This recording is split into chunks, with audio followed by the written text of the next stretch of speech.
coming to you from the Beaver Dam Creek battlefield just outside of Richmond, Virginia, near the little hamlet of Mechanicsville.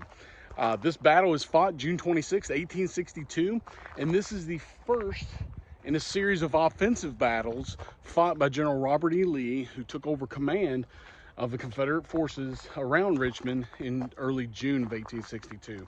The Army here, the Confederate Army, will now be known as the Army of Northern Virginia, and it will keep that name until the end of the war. Lee's first strike, however, is here. This is not the first battle of the 7 Days battle. The first battle is actually at a place called Oak Grove around the Richmond airport. That is a Federal thrust. What happens is Lee has split his army up. He is waiting for General Stonewall Jackson to come from the valley. He's got about 80% of his men on this side of the Chickahominy River, facing about 20% of McClellan's troops under Fitzjohn Porter, who is in command of the 5th Corps. And so Lee decides he's going to make this big gamble to get the Union Army away from Richmond. They're just miles outside of Richmond, not very far at all. And so he makes this bold plan. He's going to have Jackson come down from the valley and maneuver to get the Federals out of position here at Beaver Dam Creek. Now, Beaver Dam Creek is a very defensible position for the Union Army. As you can see, it's kind of marshy looking, but they have a great position here.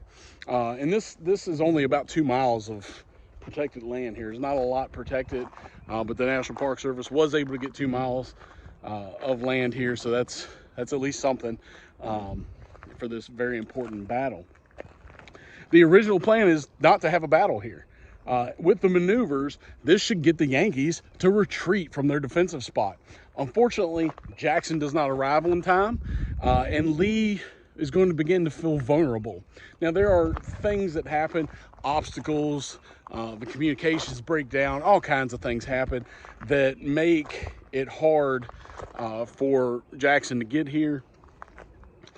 Probably also not knowing the terrain and thinking a little that his troops could go a little faster than they probably could, because he's used to being in the valley where he knows where everything is.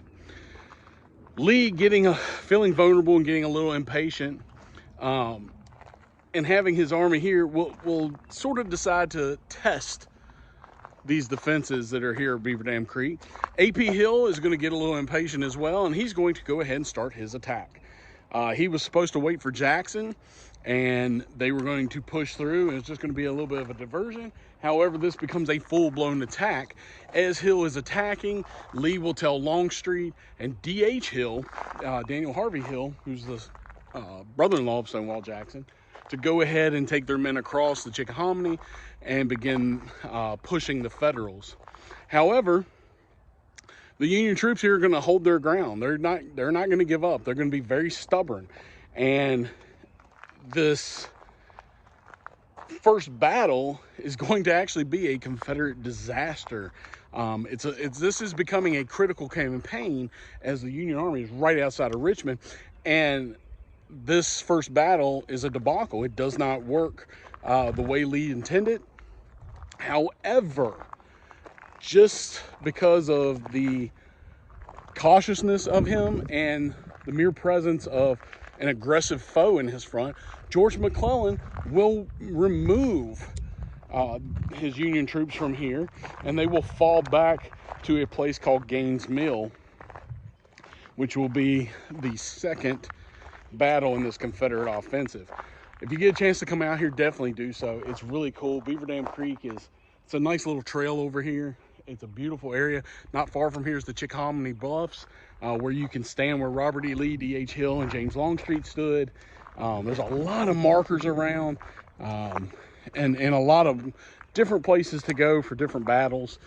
Some of them only have signs, but you know what? A sign's a sign.